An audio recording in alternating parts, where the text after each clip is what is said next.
So let's talk about savings. So, what should you save for? You should save for your emergency fund. You should save for retirement. If you think a home is a good investment, you should be saving for that. You should be saving for a car. If you're doing it in the most optimal way, it would be to pay for a car in cash. You should be saving for college, whether that's your college, or if you feel the responsibility of paying for your children's college, you should be saving up for their college as well. You should be saving up for travel, No one wants a willy-nilly, travel expense. It's expensive to travel. And so you should be saving up for that. You should be saving up for medical emergencies. Sadly, we don't live in a world where some of our medical emergencies are covered by our insurance. We need to have a fund for that. And lastly, we need to save for home and car repairs if we have a home or a car, right? Insurance sometimes will only go so far.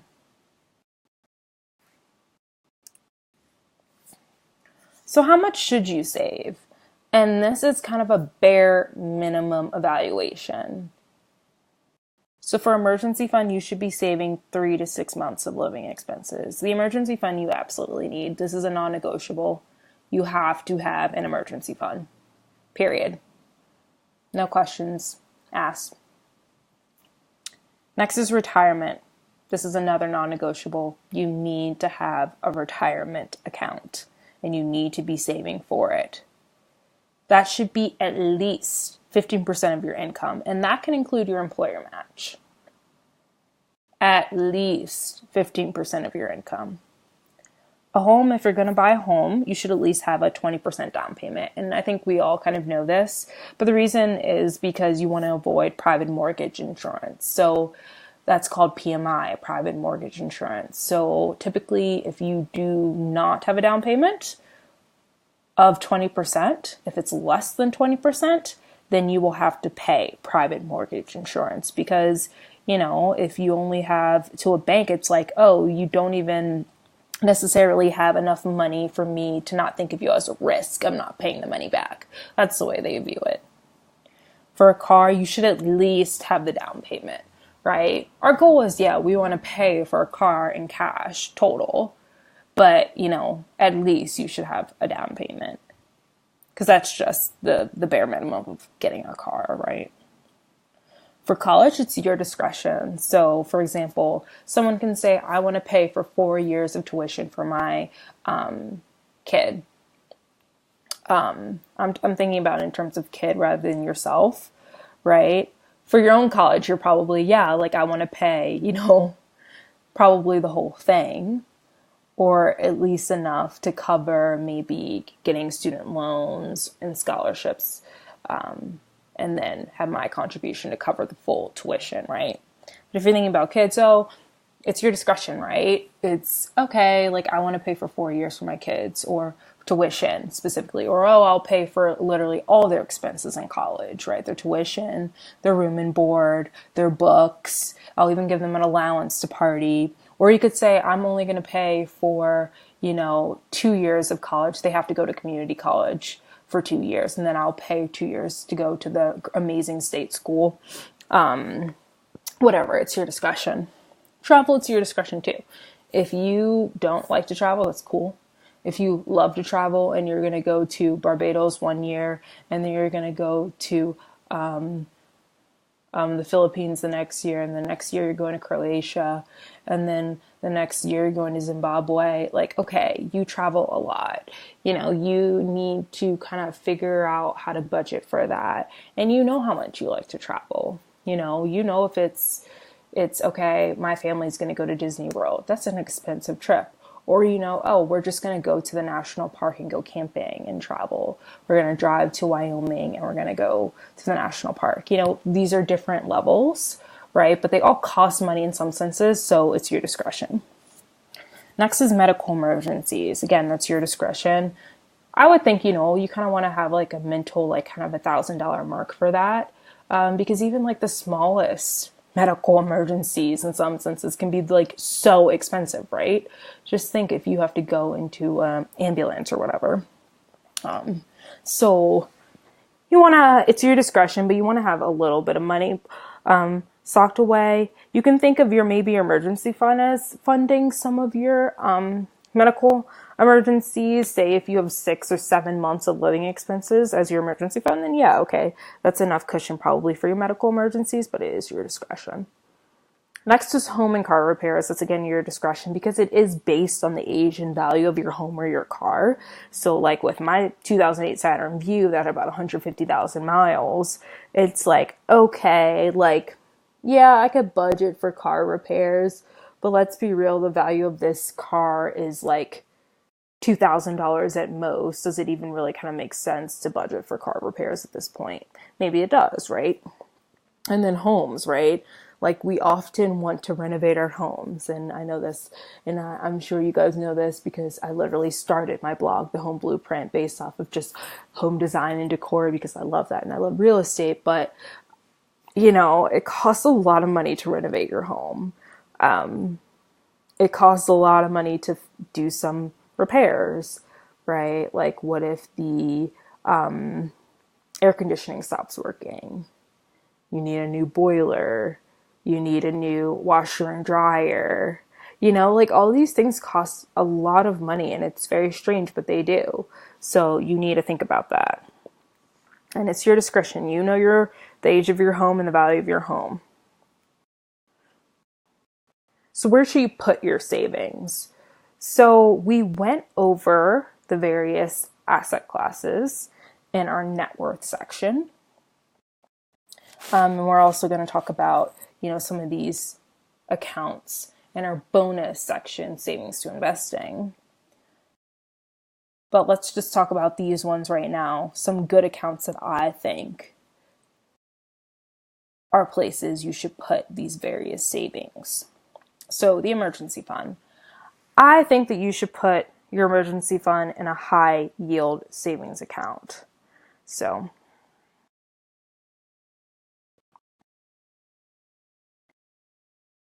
you can see the best high yield savings accounts in October 2019 here. And so this is Bankrate. Love Bankrate. They have great calculators and articles. So see, they have it right here. Best high yield savings accounts. And you see why I like these more than our regular Joe Schmo savings accounts. Because look at this yield, this interest rate. Yield, interest rate, same thing. 2.4%. That's the highest one they have here, right? Like 2.4%, you probably at your Joe Schmo banking account are getting like 0.01%. I don't even know the percent. I don't even look. It depresses me. But it's nowhere near 2.4%. So I think it's a great place to kind of save your money. So the reason that I like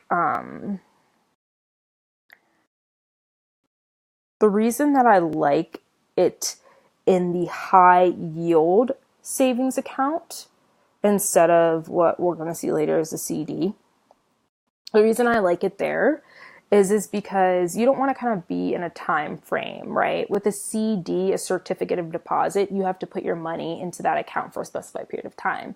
So if you say that you want to put your money in for a year and then you take it out early, there is going to be kind of a penalty there, right? There might be a penalty fee. So an emergency fund is for emergencies. Like you could need that like any day. So get a really high interest rate and then also have the flexibility of taking out your money whenever you want, right? And then you need to check to see if those high yield savings accounts have like a minimum threshold. So you need to do some research on that because that would be a restriction. Next is our retirement, and we've already talked about my reasoning for the Roth IRA, Roth 401k, that tax advantage of getting taxed now, but then having all of our gains tax-free is just beautiful.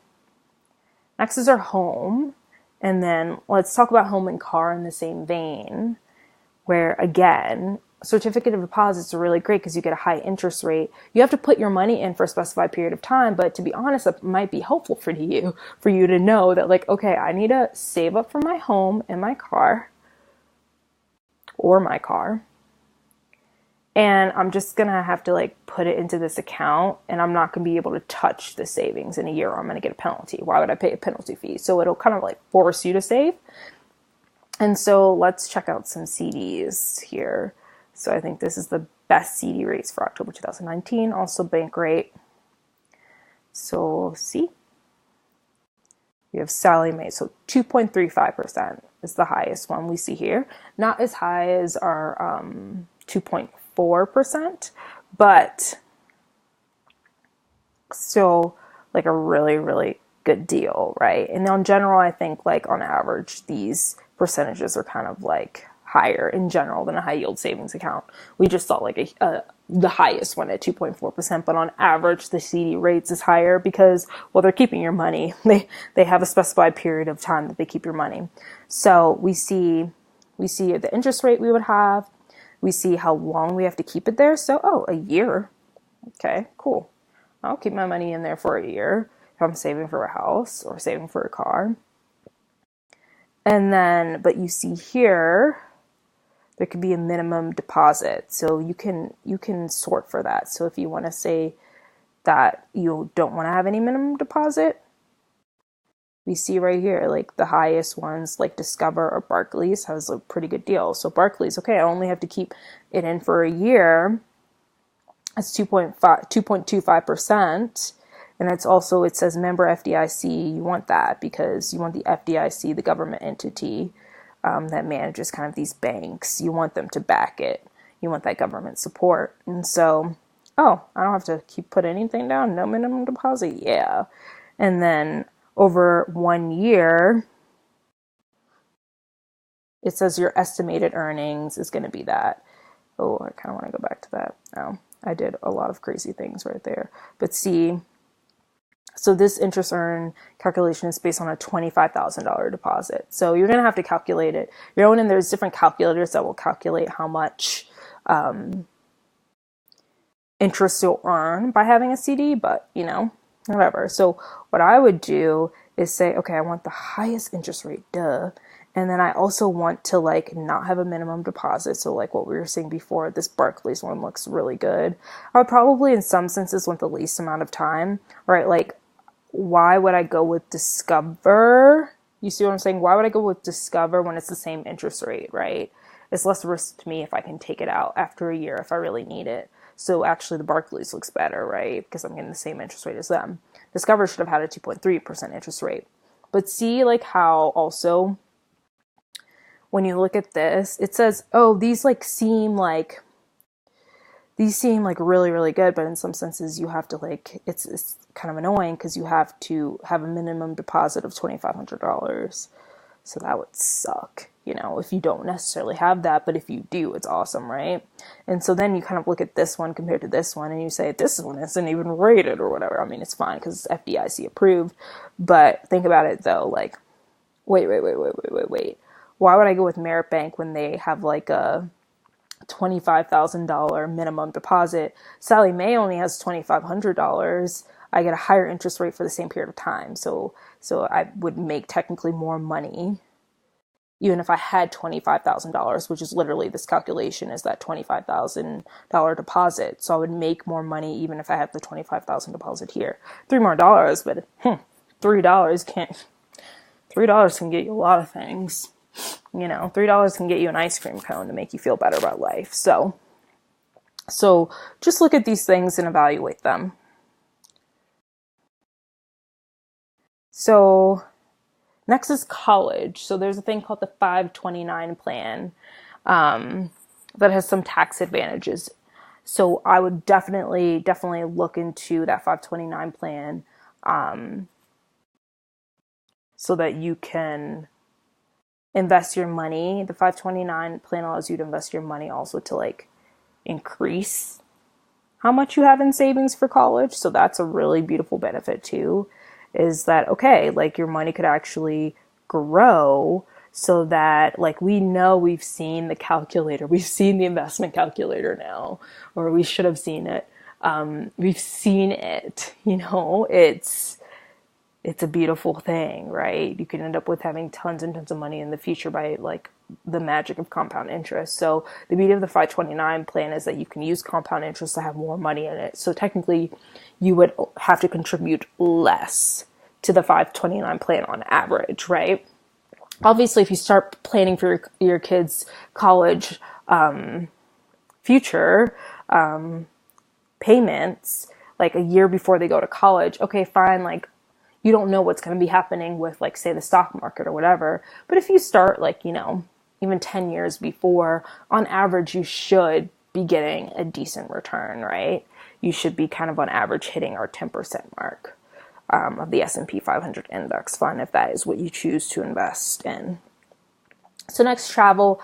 I like the high yield savings account. Unless it's like a huge trip that you're planning a year in advance, then okay, go with our CD, right? But I think a high yield savings account is kind of better just because typically when we start saving, sometimes for travel, it could be like 6 months. It could be less than a year of saving. So I like that for, they're pretty comparable interest rates in some senses. But yeah, you could say, okay, 2% isn't that much, but at least it's kind of higher than inflation, right? And even if you're getting an extra $20, like that extra $20 could be, a nice meal in Paris, right? So it's important. Put your money in the high yield savings account. Next is medical emergencies. I love the HSA, which we know from the insurance section. I love the HSA concept, mainly for its tax advantages. But I think it's a really great place to put your medical emergencies account. And again, like, it's an investment account too. It grows, right? You can invest, and it's not just how much money you're inputting and saving. It's also the interest that it is accruing based off of your investments. Technically, it's not interest. It's, the rate of return. And then home and car repairs. I like it in the high yield savings account. For similar reasons as travel, right? An emergency fund. It's like the emergency fund. It's the exact same reason as the emergency fund. You want to at least like see your money grow, right? Your money is going to grow, but you also have access to it whenever you want to, right? You have a high interest rate compared to our Joe Schmo savings account. But you also have easy access to that money.